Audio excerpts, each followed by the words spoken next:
habaib yang asli dia bilang bohong. Dia yang bukan habib ngaku habib. Kalau nggak punya dalil jangan ngaku curian Nabi. Paham? Maka semua orang yang mengaku sebagai ahlul bait Nabi wajib membuktikan. Karena hukum asalnya mengaku cucu Nabi, mengaku ahlul bait Nabi itu haram sampai dia bisa menunjukkan ini datanya, ini dasarnya yang mengkonfirmasi saya adalah dzurriyyat Nabi atau keturunan Nabi. Wa dhabatahu, dan hendaklah dia meneliti, memeriksa jika ada orang-orang yang ngaku keturunan Nabi, jika ada orang-orang yang ngaku ahlul bait Nabi atau dzurriyyat Nabi, ia wajib meneliti dan memeriksa untuk memastikan hatta la yantasib ilaihi sallallahu alaihi wasallam ahadun illa bihaqqin, sampai tidak ada lagi satu orang pun yang berani ngaku-ngaku nasabnya berasal dari nasabnya Rasulullah sallallahu alaihi wasallam. Semua umat muslim, terutama ulama, wajib hukumnya meneliti dan memeriksa secara mendetail siapapun yang mengaku anak cucu Nabi, sampai-sampai tidak ada lagi yang berani ngaku-ngaku anak cucu Nabi kalau dia tidak bisa menunjukkan bukti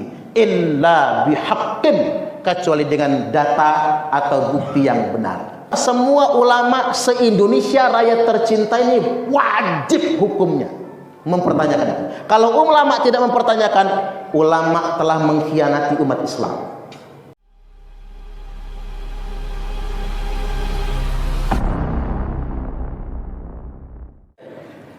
Ngaji kita hari ini temanya kewajiban mencintai ahlul bait Nabi sallallahu alaihi wasallam. Mencintai ahlul bait itu bagian dari ibadah, bagian dari ketaatan. Jadi semua umat Islam tanpa terkecuali punya kewajiban untuk mencintai ahlul bait Nabi. Rasulullah sallallahu alaihi wasallam telah bersabda, "Addibu auladakum ana salati khisal." Ajarkan kepada anak-anak kalian tentang 3 perkara. Jadi orang tua diwajibkan mengajar kepada anak-anaknya tentang 3 perkara. Yakni yang pertama hubbi nabiyikum, yakni mencintai nabi kalian. Kita punya kewajiban untuk mencintai nabi. Wa hubbi ahli baitihi, dan ajarkan juga mencintai keluarga nabi, ahlul bait tadi itu. Wa qiraatil Quran, dan perkara yang ketiga adalah ajarkan membaca Al-Quran. Pada bagian yang pertama sudah jelas, kita wajib mencintai Nabi. Tidak dianggap beriman kita ketika tidak mencintai Nabi. Nah, pada bagian yang kedua, wa hubbi ahli baitihi, ternyata kita juga diwajibkan untuk mencintai keluarga Nabi. Dan mencintai keluarga Nabi itu bagian dari ketaatan. Secara sederhana sempat ditanyakan, siapa saja ahlul bait Nabi? Yang sudah jelas itu pertama istri-istri Nabi, itu ahlul bait. Wanita-wanita yang disucikan oleh Allah Subhanahu wa taala. Itulah mengapa janda Nabi haram dinikah oleh siapapun. Masa sudah menjadi istri Nabi kemudian dinikah orang lain lagi? Jadi hilang gelar ummul mukmininnya. Kemudian yang berikutnya 4 keluarga yang diharamkan untuk menerima zakat. 4 keluarga yang disebutkan Nabi yang mereka itu haram menerima zakat. Siapa saja itu? Hum alu aliyin. Yang pertama keluarganya Ali. Ali, Fatimah, Hasan, Husain. Keluarganya Ali itu ahlul bait namanya. Yang kedua wa alu Aqil, keluarganya Aqil. Jadi saudaranya Ali. Kemudian wa alu Ja'far, keluarganya Ja'far. Masih adik beradiknya Ali bin Abi Thalib juga. Kemudian yang keempat wa alu Abbas, keluarganya Abbas, itu pamannya Nabi. Jadi ini 4 keluarga selain istri Nabi. Ini 4 keluarga yang ditegaskan sebagai ahlul bait, dan kita punya kewajiban mencintainya berdasarkan hadis tadi itu. Dan 4 keluarga ini juga adalah keluarga yang haram menerima zakat. Tidak boleh minta-minta sedekah. Jadi kalau ada di zaman sekarang orang ngaku cucu Nabi, Pak, terus minta-minta sedekah, udah salah itu. Tapi kalau ada orang yang ngaku cucu Nabi, kita nggak punya duit dikasih, kita punya utang dibayarin, anak kita nggak bisa bayar sekolah dilunasin, nggak punya beras kita dikasih, entah cucu beneran atau bukan, minimal agak yakin kita kalau itu cucu Nabi. Karena memang sebetulnya ahlul bait itu nggak boleh ndawir, nggak boleh minta-minta sedekah gitu, ngancam ente kaya gara-gara kakek ane misalnya, tolong bagi sebagian harta ente kepada ane, nggak boleh itu. Betul-betul merusak muruah, kehormatan dari keturunan Rasulullah sallallahu alaihi wasallam. Nah, yang ingin saya garis bawahi, karena mencintai ahlul bait Nabi itu adalah ibadah, adalah sebuah ketaatan, berarti hukum asalnya haram ngaku-ngaku ahlul bait Nabi. Jadi haram dia. Karena kita ngambil kaidah usul fikihnya begini, Pak.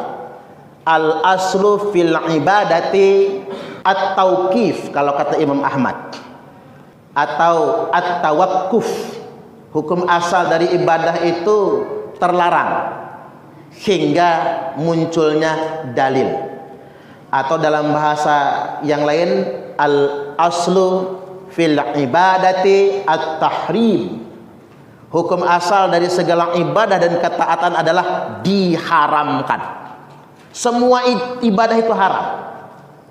Semua ketaatan itu haram hingga datang dalil yang menunjukkannya. Berarti kalau ingin saya sederhanakan, kita bangun korelasinya, ngaku cucu Nabi itu haram kalau nggak bisa menunjukkan buktinya. Ngaku ahlul bait itu haram hukumnya kalau nggak mampu menunjukkan dalilnya. Karena orang bicara suhrah wal istifadah, kan udah terkenalnya begitu. Entar dulu, kalau begini Pak, kalau Pak Edi Irawan Arif adalah putranya Kiai Haji Arif Mahya, orang sudah tahu semua, betul nggak kira-kira? Tetapi kalau 5 abad kemudian ada orang yang ngaku-ngaku saya cicitnya Kiai Haji Arif Mahya, entar dulu, ini sudah 5 abad. Apalagi begini, kalau Megawati itu anaknya Soekarno, kita sudah paham, Megawati Soekarno Putri. Tapi kalau 5 abad kemudian ada orang yang ngaku-ngaku anak Soekarno, namanya Suparman Soekarno Putra, entar dulu. Setahu kita kan nggak ada anaknya Soekarno yang namanya Suparman. Kalau Guntur ada, kalau Buruh ada. Nah ini penting. Jadi karena memang mencintai ahlul bait itu adalah ibadah dan ketaatan, maka semua orang yang mengaku sebagai ahlul bait Nabi wajib membuktikan. Karena hukum asalnya mengaku cucu Nabi, mengaku Ahlul bait Nabi itu haram sampai dia bisa menunjukkan ini datanya. Ini dasarnya yang mengkonfirmasi saya adalah dzurriyyat Nabi atau keturunan Nabi. Cuman satu, Pak, ngaku cucu Nabi itu yang diperbolehkan. Begini, dalam darah saya mengalir darah Rasulullah Adam alaihi salam. Ini itu boleh kita ngomong begitu. Karena nggak mungkin kita keturunan monyet kalau kata Charles Darwin itu kan. Kita semua beriman, kita ini anak cucu Nabi Adam. Tapi kalau orang mengatakan saya keturunan Nabi Musa, entar dulu. Kita nggak boleh langsung percaya. Orang ngaku saya keturunan Nabi Ibrahim, entar dulu. Ngaku keturunan Nabiullah Muhammad sallallahu alaihi wasallam, entar dulu. Harus tunjukkan mana datanya, mana buktinya.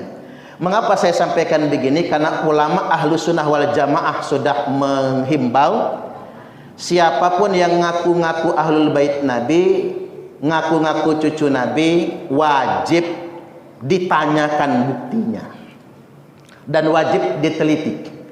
Al-Hafiz Ibnu Hajar Al-Haytami, seorang ulama besar dari kalangan mazhab Syafi'i, ulama ahlu sunnah wal jamaah, mengatakan yang bagi likulli ahadin ayyakuna lahu ghiratun fi hadan nasabi syarif.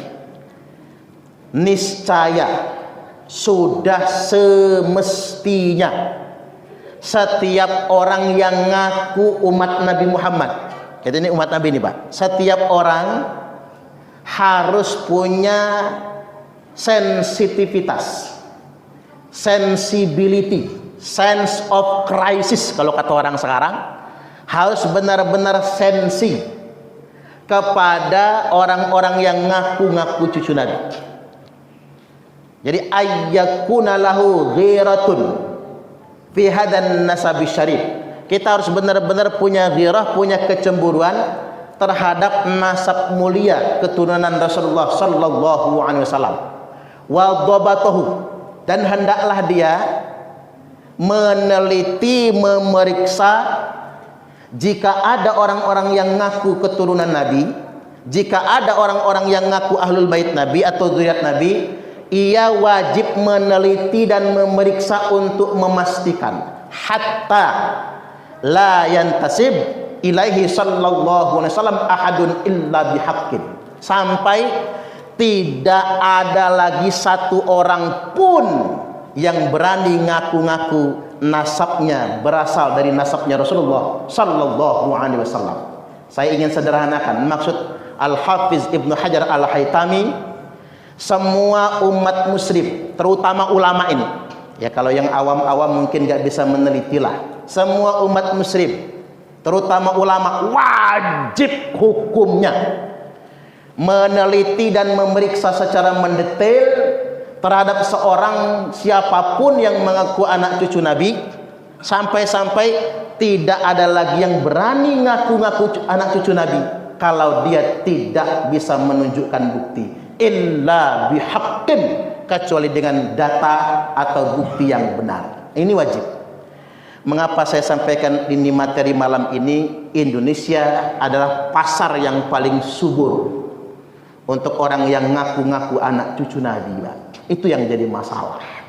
Beda dengan di Timur Tengah, orang nggak percaya. Kalau belum ada isbat, orang nggak percaya di sana. Tapi kalau kita, yang penting hidungnya mancung aja pokoknya. Udahlah ngaku Nabi, ngaku cucu Nabi. Jangankan ngaku cucu Nabi, ngaku Nabi aja banyak yang percaya, Pak, di Indonesia ini. Yang saya paling nggak masuk akal itu agama Jasun, Pak. Agama Jawa Sunda itu. Nama nabinya Tugimin itu, Pak. Kan nggak masuk akal kan? Agamanya Jasun, nabinya Tugimin. Repot kalau sholat. Allahumma sholli ala sayyidina Tugimin wa ala ali sayyidina Tugimin. Repot kita baca salawatnya itu kan. Ini masalah ini. Makanya Indonesia adalah pasar yang paling subur untuk itu semua. Makanya kita harus punya kecemburuan. Tapi juga saya ingin ingatkan pada kesempatan kali ini, entoh sebetulnya buat apa sih membangga-banggakan nasab juga kalaupun benar misalnya? Buat apa membangga-banggakan nasab? Dikarenakan begini, Rasulullah sallallahu alaihi wasallam telah bersabda, "Man batta'a bihi amaluhu lam yusri' bihi nasabuhu." Barang siapa yang amalnya lamban, sholatnya malas, ke masjid juga enggak, amalnya lamban, lam yusri' bihi nasabuhu. Nasab sehebat apapun tidak bisa mengejar kemuliaannya. Enggak bisa. Mau anak siapa, Pak? Enggak peduli anak siapa. Karena begini, ini sekarang urusan nasab ini sudah banyak disalahgunakan. Pertama begini, ada orang yang merasa menjadi kasta tertinggi dalam agama. Seakan-akan di Islam ini belakangan ya Pak, ada kasta nomor 1, kasta paling mulia. Jadi ini ada cucu Nabi, kasta tertinggi, ada ahwal. Ahwal itu kita nih, orang-orang pribumi yang dikatakan ahwal itu, orang-orang biasa, di mana syarifah kata mereka, yang perempuan haram, hukumnya haram ini Pak, oleh mereka diharamkan nikah sama laki-laki pribumi. Ini kan sama saja di Islam sudah menciptakan kasta baru.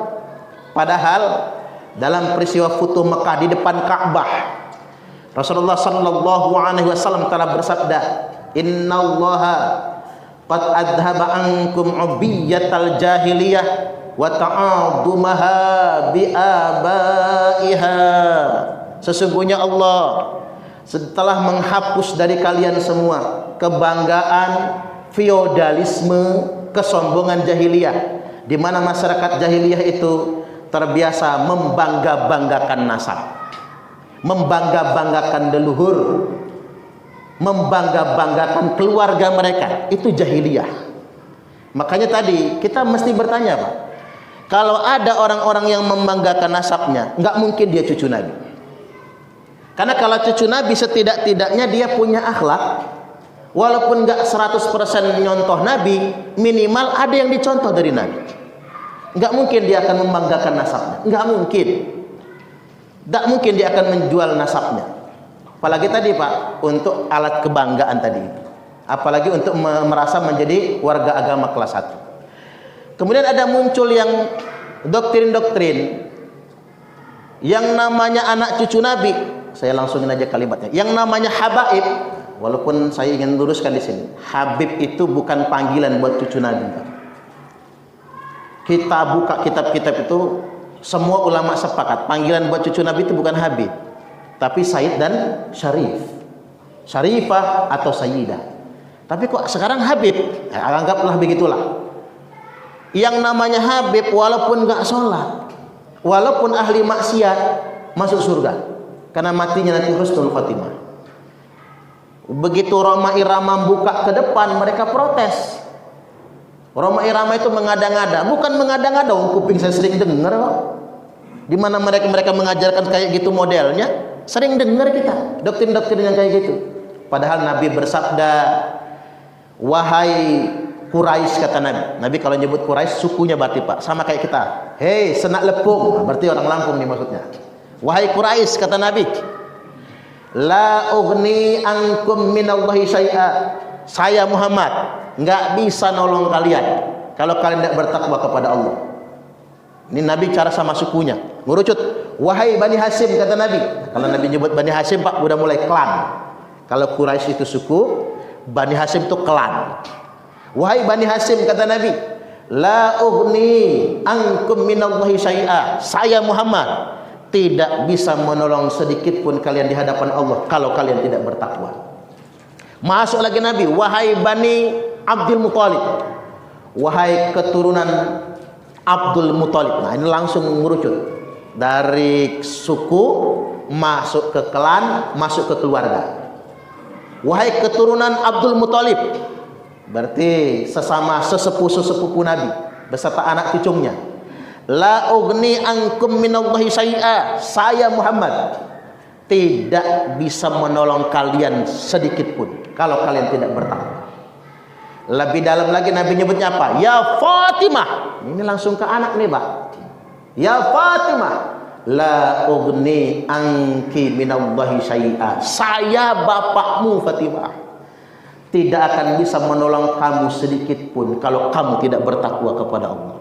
Jadi kalau ada yang mendoktrin, Pak, kami anak cucu Nabi, apapun kesalahan kami pasti masuk surga, bohong tuh dia. Nabi aja ngomong sama Fatimah, bapakmu saja nggak bisa nolong kamu kalau kamu tidak bertakwa kepada Allah Subhanahu wa Ta'ala. Jadi balik lagi, saya ingin tegaskan, mencintai ahlul bait Nabi itu hukumnya wajib dan itu ibadah. Tapi begini, Pak, kalau ahlul bait Nabi yang zaman dulu enak, istri Nabi sudah ketahuan. Yang kedua, keluarga Ali, keluarga Ja'far, keluarga Aqil, keluarga Abbas, 5 ini sudah jelas. Tapi berhubung sudah 14 abad kemudian, maka kita punya kewajiban bertanya ulang. Kalau ada yang ngaku cucu Nabi, sini mana buktinya? Dan ini kewajiban tentunya bagi para ulama. Semua ulama se-Indonesia Raya tercinta ini wajib hukumnya mempertanyakan. Kalau ulama tidak mempertanyakan, ulama telah mengkhianati umat Islam. Makanya saya ditanya, emang siapa Anda kok mempertanyakan nasab keturunan Nabi? Jawaban saya gampang, saya umat Nabi. Saya ini umat Nabi, cucung Nabi Adam, kata saya. Saya ini umat Nabi.